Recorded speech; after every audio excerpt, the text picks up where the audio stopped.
comment on dit? On est captionné. C'est quoi déjà le mot? Peu importe. Bon retour de lunch. La Commission des relations avec les citoyens reprend ses travaux et je demande à toutes les personnes de bien vouloir éteindre la sonnerie et le mode de vibration de leurs appareils électroniques. Nous sommes réunis aujourd'hui, cet après-midi, pour poursuivre la consultation générale et les auditions publiques. Et je pense qu'on les termine cet après-midi, Monsieur le ministre? Oui. Mais ça dépend de vous, Madame la Présidente. Ça dépend de moi. Si vous voulez nous garder plus longtemps. Bien, regardez, mon doux, quelle influence que j'ai. Sur le cahier de consultation intitulé « La planification de l'immigration au Québec pour la période 2020-2022 », et je vous avouerai que je ne vous laisserai pas vivre beaucoup de suspense. On va terminer cet après-midi à moins d'événements fortuits. Alors, nous entendrons cet après-midi l'Association québécoise des avocats et avocates en droit de l'immigration, les manufacturiers exportateurs du Québec, la Commission des partenaires du marché du travail et la Fédération canadienne de l'entreprise indépendante. Nous avons débuté à l'heure. Bravo.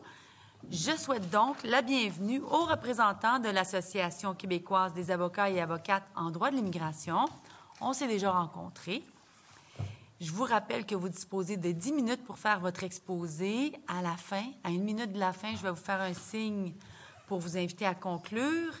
Et je vous invite tout d'abord à vous présenter puis à débuter.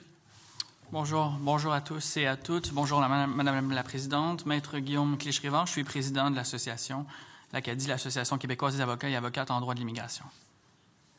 Je suis Maître Ho-Sang Kim, un des administrateurs de l'ACADI. Maître Sylvie Tardif, vice-présidente de l'ACADI. Allez-y. Merci beaucoup et merci de l'invitation et merci aussi de prendre le temps de nous écouter. Merci, Monsieur le ministre. On a parcouru avec attention le document, votre planification et puis on a quelques commentaires. Je vais axer ma présentation sur 2 volets. Un volet un petit peu plus familial, regroupement familial, refuge, et un deuxième volet, tendance plus économique. D'abord, je veux réitérer que l'ACADI est toujours ici dans un mode collaboratif, dans un mode d'ouverture, dans un mode de solution. On entend plusieurs choses dans les médias, on entend plusieurs choses aussi de la part de différents partenaires à l'effet qu'il y aurait, ou qu'il y a en fait, les statistiques le démontrent, une pénurie de main-d'œuvre en ce moment au Québec. Il y a une crise, si on se permet l'expression. C'est pas juste moi qui le dis, mais il y a différents intervenants qui sont venus le dire ici cette semaine. Alors, je pense qu'on peut travailler ensemble, tous et toutes, pour trouver des solutions, pour tenter d'améliorer la situation, pour permettre rapidement qu'on puisse pallier à ce manque de main-d'œuvre. Je pense que c'est la priorité qu'on a tous et toutes, puis c'est dans cette approche-là qu'on vient aujourd'hui ici. Le premier volet que je veux couvrir est par rapport à l'orientation numéro 2 et à l'augmentation de la catégorie économique de l'ordre de 65 %. D'emblée, l'augmentation du nombre d'immigrants économiques, on la salue et il n'y a pas de problème avec ça. Là où j'ai peut-être une petite inquiétude, c'est si cette augmentation-là vient au détriment de d'autres catégories. Et le HCR, le Haut-Commissariat aux réfugiés, en a parlé ce matin, et d'autres groupes en ont parlé ce matin aussi, mais si on maintient des seuils similaires ou si on les augmente un petit peu, et qu'en même temps on demande une augmentation du seuil d'immigration économique, bien, il y a quelqu'un qui va payer. Là. Ce sont des vases communicants sur un quota et il y a des groupes qui vont payer. Et ces 2 groupes-là, majoritairement, ce sont les groupes de la réunification familiale et le groupe du refuge. Vous n'êtes pas sans savoir que pour parrainer un époux, une épouse, un conjoint ou un enfant, au Canada en ce moment, dans toutes les provinces, c'est pas mal égal, c'est 12 mois le délai d'attente du moment où on dépose la demande de parrainage. Ça veut dire que des enfants, des conjoints et des conjointes qui sont séparés des leurs pendant 12 mois. Et ça, si on met un quota ou si on diminue le nombre de regroupements familiales qu'on accepte, on va créer un effet de retardement sur cette réunification familiale-là. Et j'ai bien peur, puis c'est ce que je voudrais juste souligner aujourd'hui, que ce 12 mois-là devienne 13 ou 14 ou 15. Il faudrait certainement pas, qu'en voulant augmenter le seuil économique, qu'on soit en train de retarder la réunification d'enfants avec leurs parents. Donc, pour moi, ça, c'est un volet absolument important puis intéressant de souligner. Je suis certain que c'est pas ça l'orientation du ministère. Je suis certain que c'est pas là qu'on s'en va. Mais je voudrais juste quand même souligner que si on diminue le pourcentage ou si on diminue le pourcentage de 1 en laissant des quotas similaires ou en laissant des chiffres plus ou moins égaux, bien, il y a des gens qui vont devoir écoper. Et ça, c'est la même chose dans le volet du refuge. Le volet du refuge fonctionne en 2 étapes au Canada, vous le savez aussi. D'abord, on doit être sélectionné, on doit on doit faire l'objet d'une audience devant la Commission de l'immigration et du statut de réfugié et on reçoit notre statut de réfugié. Une audience en ce moment au Canada prend entre 2 et 3 ans selon les différents programmes. Et du moment où on a une décision positive, on applique à la résidence permanente. Et cette résidence permanente-là prend jusqu'à 2 ans dans toutes les provinces. Le Québec ne fait pas différent des autres. Et le Québec émet aussi son certificat de sélection. Et donc, ce qui veut dire qu'entre 4 et 5 ans d'attente pour le réfugié, la personne reconnue réfugiée avant de devenir résident permanent. Dans les cas où la famille est séparée, c'est-à-dire où une personne est partie avant l'autre, où les enfants sont restés, où certains enfants sont restés, ces enfants-là ou ces membres de la famille-là ne pourront pas venir avant l'obtention de la résidence permanente. Et donc, si on vient augmenter un petit peu aussi les seuils, si on vient augmenter les délais de traitement en diminuant les seuils dans ces catégories, on vient aussi créer un délai d'attente plus grand avant que ces familles soient réunifiées. Et ça, pour moi, c'est un enjeu qui m'est important. Je comprends très bien, puis je suis certain que ce n'est pas l'objectif, mais c'est un dommage collatéral. C'est un dommage collatéral qu'il faut retenir.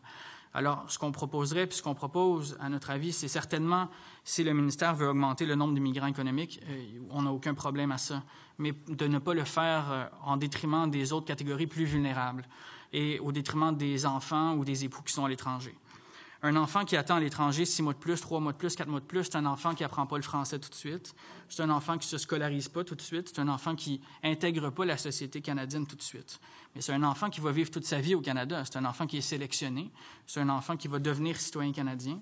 Alors moi, je pense qu'au contraire, le plus rapidement on permet l'intégration de ces enfants-là et le plus on réduit les délais ou le plus rapidement on permet la réunification des familles, je pense que c'est gagnant-gagnant pour tout le monde. Et donc, ne causons pas de tort en voulant faire un dommage. Soyons juste certaines de bien régulariser ou réguler ce facteur. Ça, c'est mon premier point et je vois que j'ai passé beaucoup de temps. Mais sur le deuxième, c'est le volet 3 sur l'intégration, la favorisation et s'assurer en fait, le volet 1 et 3, que nos immigrants économiques répondent bien aux besoins et que ces immigrants économiques-là soient capables de répondre à la pénurie de main-d'œuvre actuelle. Vous n'êtes pas sans savoir que la suspension du programme étudiant, de l'admissibilité au programme étudiant ou du dépôt des demandes pour le PEC, pour le programme étudiant, nous inquiète beaucoup. On sait que c'est un programme qui va revenir, mais en ce moment, on est à la veille d'une rentrée universitaire. Nous, on a des contacts dans les universités. Les décanats, les responsables de recrutement, les responsables d'admission des étudiants étrangers en ce moment sont très, très, très inquiets à savoir vers où on s'en va. Parce que des étudiants qui reprennent une 2e année ou une 3e année de programme, on comprend bien que l'effet ou le moral n'est pas tout à fait là quand on pensait se qualifier ou on ne sait pas si on va se qualifier dans quelques mois. On ne sait pas ce qu'attend la modification, s'il y aura modification dans le PEC. Alors, il y a beaucoup, beaucoup d'incertitudes. Et c'est certain que ça cause un grave préjudice aux universités parce que vous n'êtes pas sans savoir que les étudiants étrangers paient des frais de scolarité assez importants et permettent aux universités quand même d'avoir un bon, disons, de bons revenus. Et il ne faudrait certainement pas que ça diminue. On a adopté le projet de loi 9. Le Parlement a adopté le projet de loi 9 il y a 2 mois maintenant.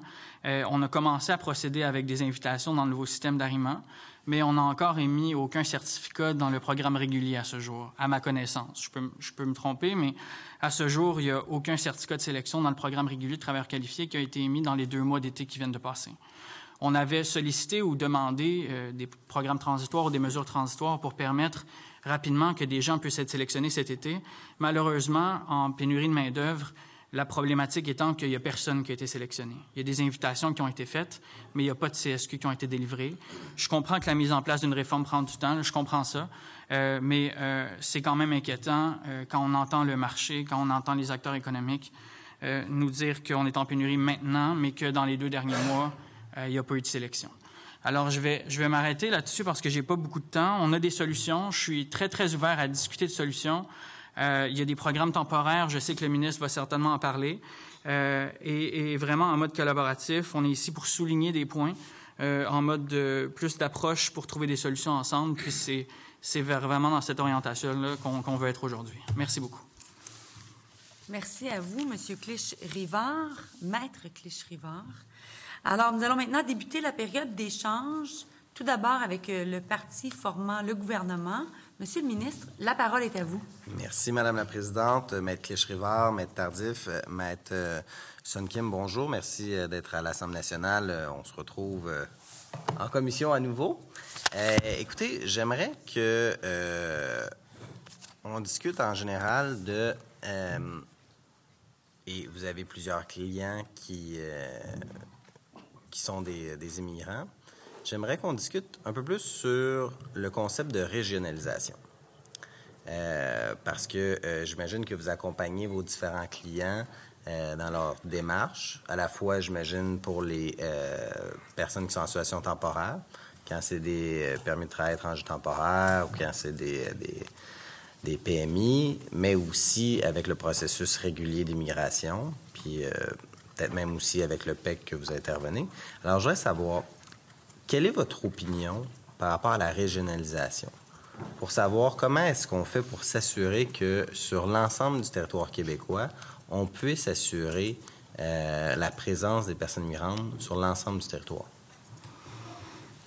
On est très, très, très en faveur d'une régionalisation, ça c'est certain. Je pense que c'est important, puis les pénuries de main-d'œuvre sont accentuées selon différentes régions, puis ça c'est très vrai.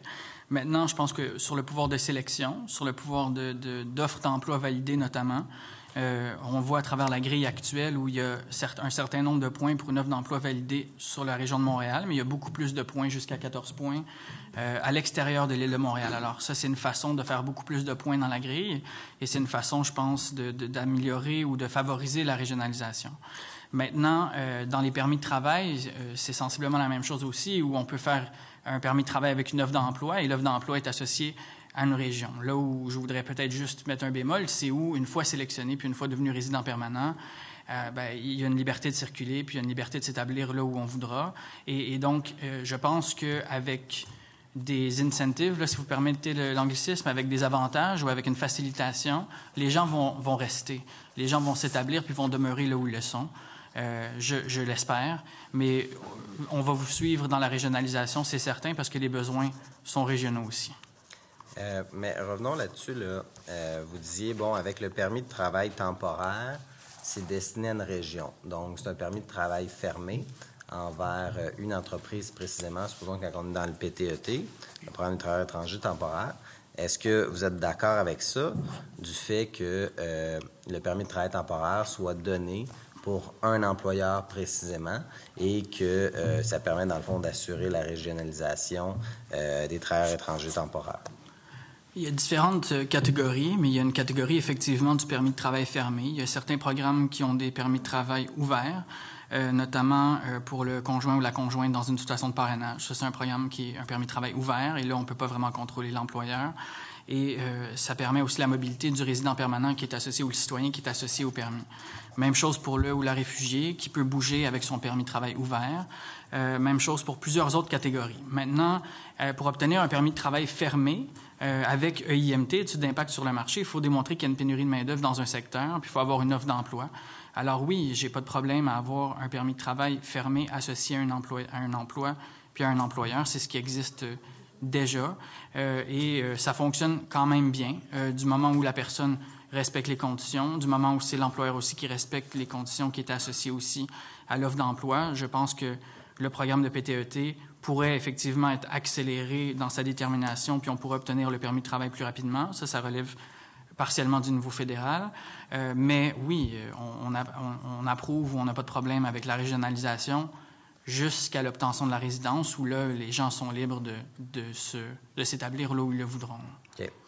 Donc, pour vous, il n'y a pas de problématique pour répondre à la pénurie de main-d'œuvre d'utiliser le programme des travailleurs étrangers temporaires avec un permis de travail fermé dans les différentes régions du Québec. Ça signifie que pour une période d'1 an, supposons, est renouvelable, un travailleur étranger temporaire qui a été recruté à l'étranger, il va être assigné avec un employeur en région et ça va faire en sorte que, éventuellement, s'il devient résident permanent, peut-être même qu'il va vouloir demeurer dans cette région-là parce que son réseau s'est fait là. Tout ça. Donc, vous êtes pleinement à l'aise avec ça, avec le fait qu'on puisse avoir des permis de travail fermés?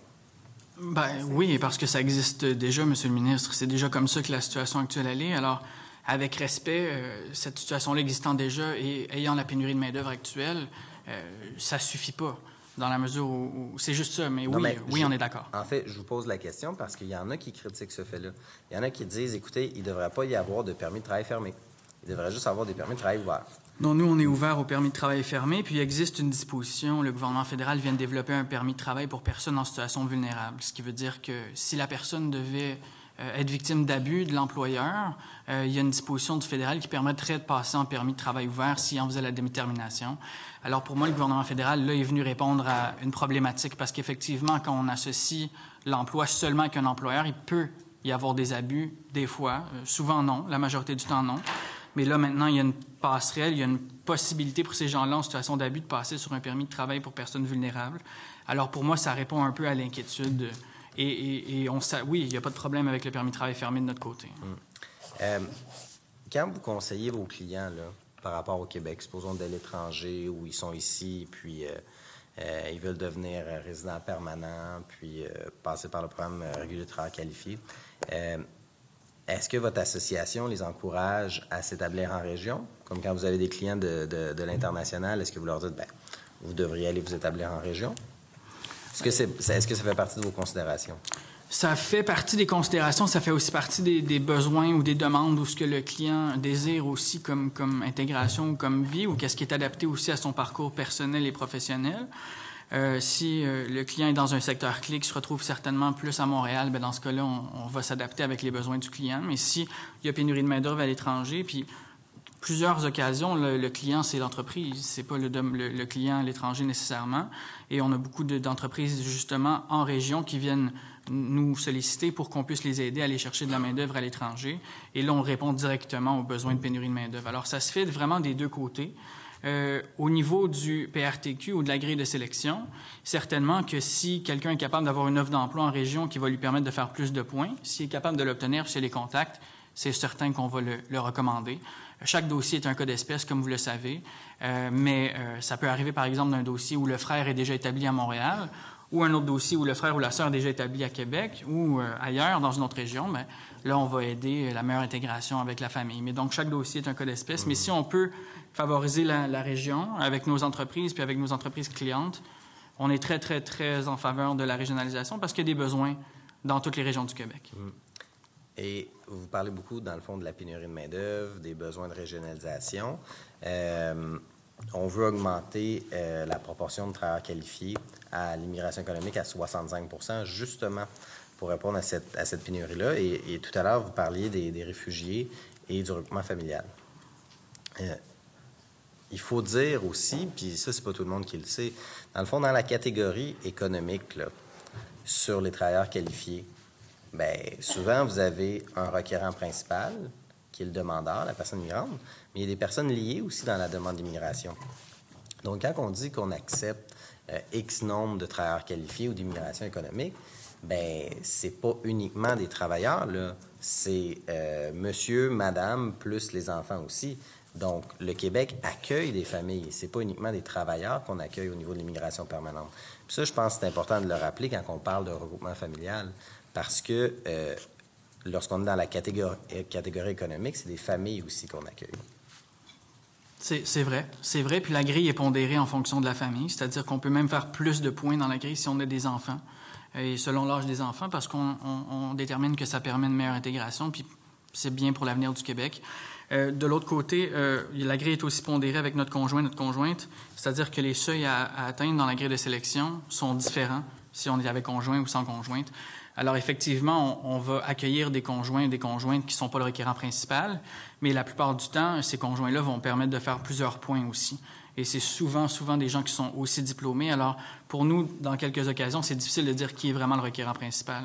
On accepte aussi 2 requérants. Il y en a un qui est principal, mais les 2 pourraient se qualifier dans plusieurs situations. Et je dirais juste aussi en terminant que la pénurie de main-d'œuvre, elle touche aussi tous les secteurs.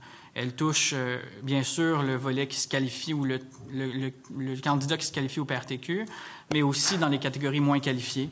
On a aussi de pénurie de main-d'œuvre en matière de préposés aux bénéficiaires, par exemple, ou dans plusieurs autres secteurs qui, eux, se qualifient pas nécessairement au PRTQ et qui sont répondus notamment ou nommément par d'autres programmes, que ce soit la réunification familiale, que ce soit par l'immigration économique, mais le deuxième conjoint, ou que ce soit par d'autres. Donc, c'est un tout, nos besoins économiques. Vous le savez plus que moi probablement. On a des besoins globaux et pas juste en termes de haute qualification, mais aussi en termes de moyenne ou basse qualification. Parfait. Juste pour ajouter, pour le volet du regroupement familial, on parle pas juste des épouses et les enfants. On doit penser aux parents aussi, parce que la famille d'un jeune travailleur qualifié qui vient ici avec des jeunes enfants, ils vont avoir besoin des aides de leur famille. Alors, puis souvent, ils vont essayer de parrainer leurs parents aussi, qui vont aider à ces jeunes couples de travailler puis amener leur apport économique pour notre province. Puis le parrainage des parents, c'est un programme assez important aussi. Donc, dans ce que vous dites sur votre dernière intervention, vous dites au niveau du regroupement, pour que ce soit clair pour tout le monde, là, au niveau du regroupement familial, là, dans le fond, supposons qu'il y a une famille qui vient dans le cadre de l'immigration économique, monsieur, madame, les enfants. Bien, vous dites par la suite au regroupement familial, il est possible que cette famille-là qui a immigré comme travailleur qualifié dans la catégorie immigration économique veulent faire venir les grands-parents des deux côtés. Donc, le regroupement familial, c'est au niveau des ascendants puis au niveau des descendants. Donc, les enfants, mais aussi les grands-parents. Écoutez, je vous remercie pour la présentation de notre mémoire. Je sais que j'ai des collègues qui veulent poser des questions. C'est la députée de Bellechasse qui prend la parole. Allez-y, il vous reste 4 minutes 30. Merci, Madame la Présidente. Un plaisir.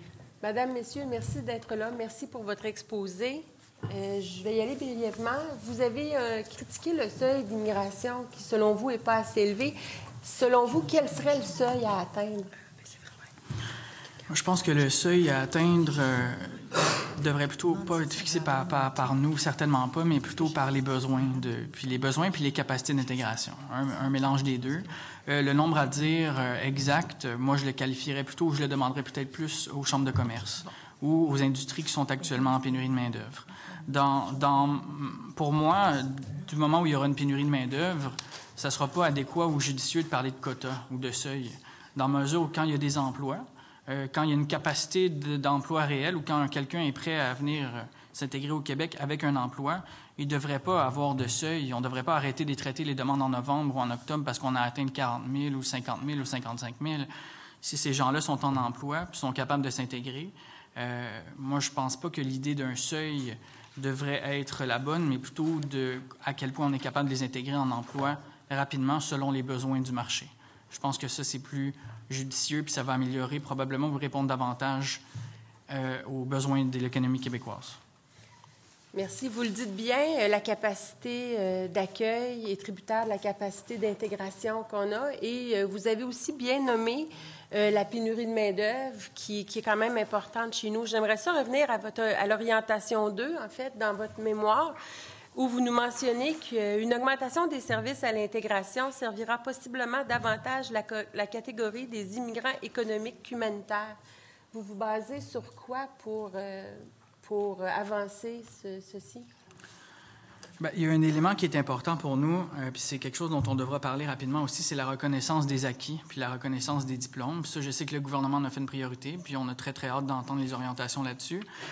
Mais si on fait le parallèle avec le nouveau programme de suivi ou le parcours personnalisé, si on fait la suite de ce parcours personnalisé-là pour se faire reconfirmer que notre diplôme n'est pas reconnu, ça ne va pas vraiment être utile pour ces personnes. Alors, je pense que ce parcours personnalisé-là doit aller davantage en corrélation avec une aide au niveau de la reconnaissance des acquis et des diplômes, dans la mesure où c'est ça qui est difficile pour l'immigrant économique qui est sélectionné sur la base de ses qualifications, de ses diplômes, de ses emplois, de maintenant arriver ou réussir une intégration dans laquelle certains de ces diplômes-là ne sont pas reconnus. C'est sûr qu'eux vont avoir un certain besoin d'aide ou une certaine attente qui sera déçue. Alors, travaillons ensemble, travaillons tous et toutes ensemble pour reconnaître ces acquis-là, pour que ces gens-là puissent le plus vite possible aider la société québécoise dans ce dont pourquoi ils ont été sélectionnés et formés, et investissons là-dedans plutôt que dans un programme d'accueil ou d'intégration ou de suivi qui ne va pas leur aider autre que leur dire que leur programme n'est pas reconnu. Pour moi, c'est là la clé. Investissons ou trouvons des solutions de reconnaissance d'acquis pour que ces gens-là puissent le plus rapidement réussir leur parcours. Ça, c'est la clé. Et pour l'instant, on est très, très, très en attente, puis on a très, très hâte de travailler avec le ministère puis le gouvernement pour qu'on puisse reconnaître les acquis et les diplômes des candidats à l'immigration qui sont sélectionnés pour ces mêmes, disons, facteurs-là. Me reste-t-il quelques secondes? Une minute. Excellent.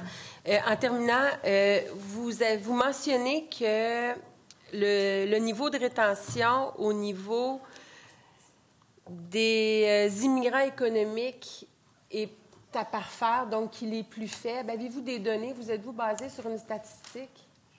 L'expérience seulement. Donc, c'est ce qu'on voit dans nos pratiques depuis 25 ans que je suis avocate en immigration, c'est que curieusement, la personne qui vient ici en besoin, vulnérable ou parrainée, a déjà une motivation, améliore sa vie automatiquement, souvent va prendre tous les moyens pour améliorer son sort, malgré peut-être son peu de compétences. Alors que l'immigrant économique a presque une attente. Il veut arriver, oui, avec des compétences qu'il veut mettre à profit pour le Québec. Et quand confronté à des obstacles, ça va être le premier déçu. Alors, on a des problèmes de rétention, en fait, pas sur des chiffres, mais par expérience, davantage dans ma clientèle économique que dans la clientèle humanitaire. Ça va conclure. Non. Je vous en prie. Merci à vous, la députée de Bellechasse. On passe maintenant au groupe formant l'opposition officielle. Le député Denis Ligan prend la parole. Merci, Madame la Présidente. Allez-y. Madame, Messieurs, bienvenue à la Commission. Toujours un plaisir de vous rencontrer dans un autre contexte, pas le PL9. Beaucoup plus agréable de parler de la prochaine planification. Vous ramenez un point important au niveau de l'orientation. Et c'est la première fois que, de mémoire que je l'entends, je ne vais pas aborder les arguments que vous mettez sur la table par rapport à la pénurie de main-d'œuvre, parce que je pense que à la dernière journée, nous avons beaucoup entendu au niveau de la pénurie, mais vous ramenez l'accord Canada-Québec. Et vous semblez être critique par rapport à ça parce que ça met en péril déjà les engagements du Québec par rapport au Canada, surtout qu'on veut aller chercher nos pouvoirs par rapport au Canada. Mais on se posait le Québec, selon vous maintenant, avec la nouvelle planification pour les 2 prochaines années, comment il se positionne et comment il sera après 2 ans? Bien, on se retrouve dans une même tangente où l'augmentation, ou en tout cas le gouvernement actuel fédéral, là, vous savez qu'il y a les élections à venir, mais le gouvernement actuel prévoit ou augmente ses cibles pour les années à venir, puis les augmente d'une manière significative. Alors, dans une logique où le Québec garde des seuils similaires, ou les augmente, mais de manière limitée, bien, la disproportion ou la distorsion va continuer de s'accentuer dans les prochaines années. Et avec la capacité de taux de rétention qu'on a en plus, peut-être qu'il faudra avoir le réflexe inverse. Il faudra avoir le réflexe inverse d'en inviter davantage pour être certain de préserver notre équité démographique. OK. Je vais pousser le raisonnement avec vous parce que c'est un point très important. Ça n'a pas été abordé avant. Pouvez-vous éclairer la population de manière générale sur en quoi ça va affecter le Québec? Là, vous parlez vraiment très macro au niveau de... Mais concrètement, si on garde les seuils que le gouvernement caquiste propose présentement, 40, 43, on va aller doucement à 52 000 ou à 51 000 en 2022, c'est quoi l'impact réel, concret, pour monsieur, madame, tout le monde? Si je vous dis de vulgariser ça. Oui, l'impact le plus concret, c'est le débalancement démographique, c'est-à-dire qu'il va y avoir plus d'Ontariens et moins de Québécois. Il y a plus de Canadiens du reste du Canada et moins de Québécois. Et ça, dans l'urne, au niveau du gouvernement fédéral ou du vote fédéral, bien, ça va avoir un impact. On a vu dans les dernières années la modification de la carte électorale fédérale, dans laquelle les provinces, outre que le Québec, ont proportionnellement gagné par rapport en termes de sièges là, en pourcentage. Alors là, il y a un débalancement. C'est sûr que plus la pénurie de main-d'œuvre au Québec va s'accentuer aussi, plus le Québec va perdre des contrats, plus qu'économiquement, il va avoir des emplois perdus, et plus qu'il va avoir aussi un débalancement si on n'est pas capable de répondre aux besoins économiques du Québec, bien, des débalancements ou des déplacements vers les autres provinces pour les entreprises. Alors, il y a des volets à tous les niveaux. Plus qu'on continue dans un débalancement, le moins le Québec sera avantagé, certainement dans une logique de démographie où la population est vieillissante. Ça, c'est un problème qui touche le reste du Canada. Mais le reste du Canada tente de le gérer avec un pourcentage d'immigration plus élevé et donc tend à débalancer le vieillissement, alors que nous, bien, on semble aller plutôt pas à contre-courant, mais rejoindre plus difficilement cette capacité à diminuer l'impact démographique ou le vieillissement de la population. C'est très intéressant, Maître Clichy-Rivard, ce que vous ramenez sur la table, parce que depuis le début, les gens disaient qu'il n'y a que des arguments économiques pour contrer la pénurie de main-d'œuvre. Ce que vous êtes en train de dire aujourd'hui au gouvernement Kakis, c'est de faire attention aussi par rapport à la place du Québec au Canada. Et vous pensez qu'avec cette nouvelle politique d'immigration pour les 2 prochaines années, le gouvernement Kakis va nuire à la place du Québec au niveau du Canadien? Ce que je peux dire, c'est que c'est pas en train de l'aider. Ça, je peux le dire. Nuire, c'est l'avenir qui le dira, mais ça me semble pas être la tangente appropriée. En diminuant des seuils de 50 000 à 40 000 cette année, ben ça fait 10 000 de moins de néo-québécois. Et si on fait 10 000, 8 000 l'année prochaine versus le Canada, et proportionnellement, ben on arrive à plusieurs dizaines de milliers, et là, ça fait un débalancement. Donc, c'est sûr que les mathématiques répondent à votre question. Oui, merci beaucoup. Je peux même ajouter qu'il y a un débalancement. Si je prends le point de vue du patronat, qu'il réclame 60 000, on a un débalancement de 20 000. Merci pour votre point. Deuxième point, je ne pense pas qu'on va être d'accord. Écoutez, j'ai écouté votre échange avec le ministre, et j'ai écouté, corrigez-moi si je me trompe, vous semblez être d'accord avec les travailleurs temporaires. Juste corrigez-moi, parce que là, je veux juste comprendre le fond de votre pensée. Pourquoi vous êtes pour une immigration temporaire comme solution au niveau à nos besoins en main-d'œuvre? J'ai jamais dit que ça allait être une solution. J'ai dit le programme existe. Le travailleur temporaire répond à un besoin temporaire. Vous avez, permis de travail fermé. Permis de travail fermé. Qui se qualifie eux aussi à la résidence permanente. Quand on travaille 1 an dans un permis de travail fermé au Québec, puis on parle français, on se qualifie à la résidence permanente. Ce sont des volets qui vont permettre la permanence, la qualification à la résidence permanente. Pour moi, augmenter le nombre de travailleurs étrangers temporaires, c'est pas la solution à tous les miracles. Et au contraire, c'est quand on intègre quelqu'un de manière permanente. C'est quand on lui offre la capacité d'acheter une maison, quand on lui offre la capacité d'envoyer ses enfants à l'école, s'établir. C'est quand on réussit justement à créer un ancrage d'une manière permanente, qu'on répond à une situation de débalancement démographique ou qu'on répond de manière plus régulière et permanente à une pénurie de main-d'œuvre. La solution n'est pas dans le programme temporaire étranger. Le programme temporaire, le PTET, existe déjà. Un programme qui ne suffit pas à lui-même pour répondre à la pénurie. On a en ce moment, puis il y avait un article de CBC ce matin, une vingtaine de mille de permis de travail fermés émis au Québec, et on augmente. Cela étant dit, il y a encore 120 000 ou 110 000 ou 140 000 emplois disponibles. Alors, juste pour compléter, la solution n'est pas seulement dans le temporaire. Il faut en même temps amener des permanents. Parce que je ne pense pas que c'est moi qui va vous faire dire que les incertitudes que ça laisse à la fois chez la personne qui vient avec un permis de travail fermé, aussi pour l'employeur, vu les risques. Vous avez vu probablement des changements de loi que même le permis de travail fermé risque de ne pas être reconduit pour une résidence permanente. Ma deuxième question, pensez-vous que plus la solution, ça va être la grille de sélection, les immigrants permanents, que plus du temporaire? Il y a une école pensée qui dit, écoutez, c'est plus de la permanence qu'on veut avec une modification de la grille de sélection et non pas des travailleurs temporaires. Je pense que la réponse se situe un petit peu entre les deux. Je pense qu'il y a différents besoins. Il y a des besoins qui sont temporaires, puis il y a des besoins qui sont permanents. Il y a une qualification d'immigration temporaire dans laquelle il faut démontrer une étude d'impact sur le marché, c'est-à-dire une pénurie de main-d'œuvre dans un secteur clé. On espère qu'une pénurie de main-d'œuvre, ça ne durera pas pour toujours. On espère régler la pénurie de main-d'œuvre. Et on espère qu'il va y avoir des modifications à cette pénurie de main-d'œuvre-là. Le travailleur étranger temporaire, jusqu'à ce qu'il se qualifie, il répond à un besoin temporaire. C'est-à-dire, effectivement, il faut justifier le caractère temporel de l'offre d'emploi. Mais il y a aussi d'autres qualificatifs qu'on recherche dans une société qui sont permanents. Alors, pour moi, la solution se trouve entre les deux, dans une économie ou une planification de l'économie ou de l'immigration qui se retrouve à avoir une immigration temporaire qui répond à des besoins temporaires, mais une immigration globale permanente sur la base de qualifications permanentes de longue durée pour nos immigrants. Merci. J'aimerais bien vous entendre par rapport au test des valeurs.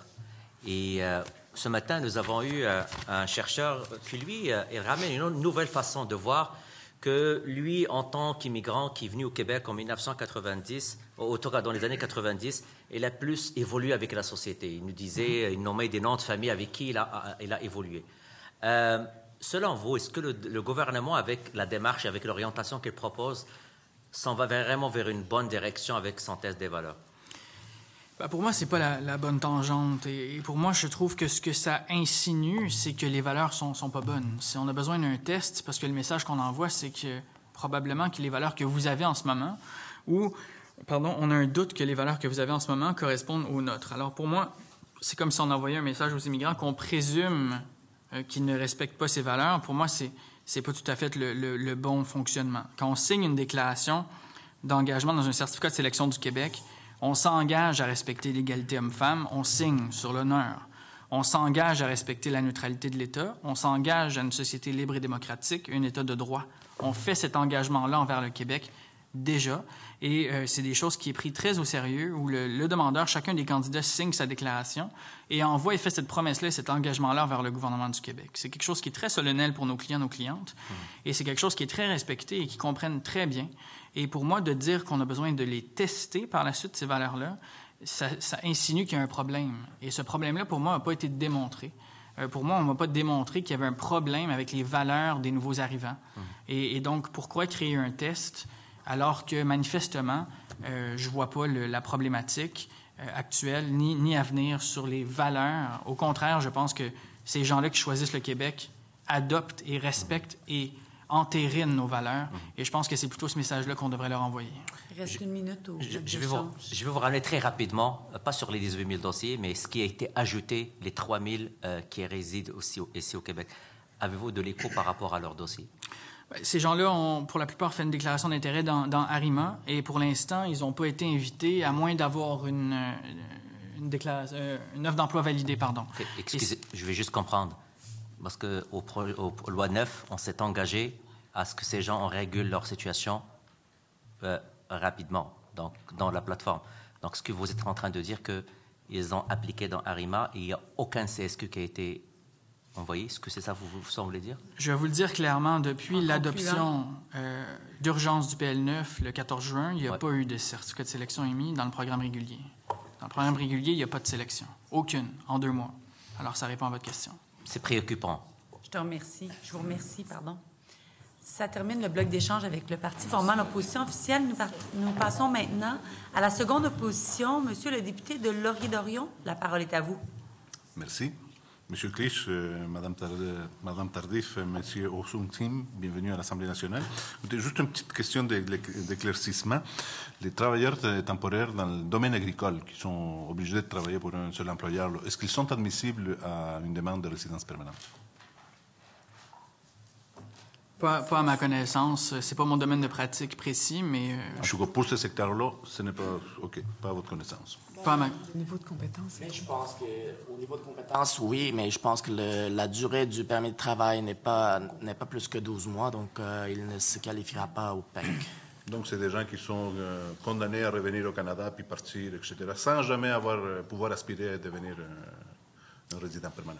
Alors, s'ils réussissent à se déclarer dans Arima et s'ils ont des diplômes, ce qu'on devine va être difficile, on va se dire la vérité, parce qu'habituellement, quand on est travailleur agricole, on n'a pas un bac en ingénierie, là, la vérité. Je pense que ça va être très, très, très difficile et effectivement, on se retrouve dans un cercle où on ne deviendra pas résident. Et je voudrais vous amener du côté des quotas concernant les réfugiés. Et on a entendu ce matin les hauts commissaires des Nations Unies au Canada pour les réfugiés. Et d'un côté, il y avait... il mettait l'emphase sur l'apport économique au-delà de la question humanitaire et de ces personnes-là. Et d'autre part, on entendait un discours comme quoi on paye quand même beaucoup, et ça nous coûte cher. Et dites-moi, la baisse qui est prévue, là, vous l'avez mentionné là, dans la politique, la politique des cibles d'immigration, est-ce que selon vous, ça fait non seulement ça, en fait, ça n'honore pas la politique d'hospitalité, la tradition d'hospitalité du Québec là, en matière d'accueil humanitaire, mais aussi ça pourrait ça pourrait nuire à l'économie du Québec à long terme. Le quota, ce qu'il va créer, parce que le Québec n'a pas une capacité de sélection, il n'y a pas une commission de l'immigration au Québec, là. C'est vraiment une commission fédérale, c'est la Convention de 51 sur les réfugiés qui détermine avec une commission fédérale qui va déterminer si vous avez le statut ou non. Du moment où vous avez le statut, puis ça c'est décidé par le fédéral, vous appliquez sur la résidence, et là le Québec va délivrer un CSQ. La question c'est quoi les délais pour que le Québec vous émette le CSQ, et si vous avez le quota, si le quota est déjà rempli, ben là on va perdre du temps en fait. Et là où l'élément est vraiment problématique, c'est au niveau humain. En conclusion. Au niveau de permettre aux familles d'être ensemble le plus rapidement possible. Alors, à moyen terme, c'est sûr que ça peut faire très mal à des familles qui ne sont pas réunies. C'est très bien. Ça conclut le bloc d'échange avec la seconde opposition. Nous passons maintenant au groupe formant la troisième opposition. Madame la députée de Gaspé, la parole est à vous. Merci. Bonjour, bon après-midi. Heureuse de votre présence dans le cadre de cette consultation. Je vais rentrer dans le vif du sujet concernant le programme PTET. Vous avez mentionné que c'est un processus très lourd et coûteux administrativement. C'est vrai, j'ai parlé à plusieurs employeurs de ma région, puis pour 38 employés, par exemple, ça peut se chiffrer à 250 000 $ et c'est à refaire chaque année. Donc, moi, ça me paraît catastrophique quand j'entends des chiffres comme ça. Comment est-ce qu'on arrive à réduire les coûts administrativement? Est-ce que c'est l'État qui doit s'en charger? Comment est-ce qu'on peut alléger le fardeau financier pour les employeurs?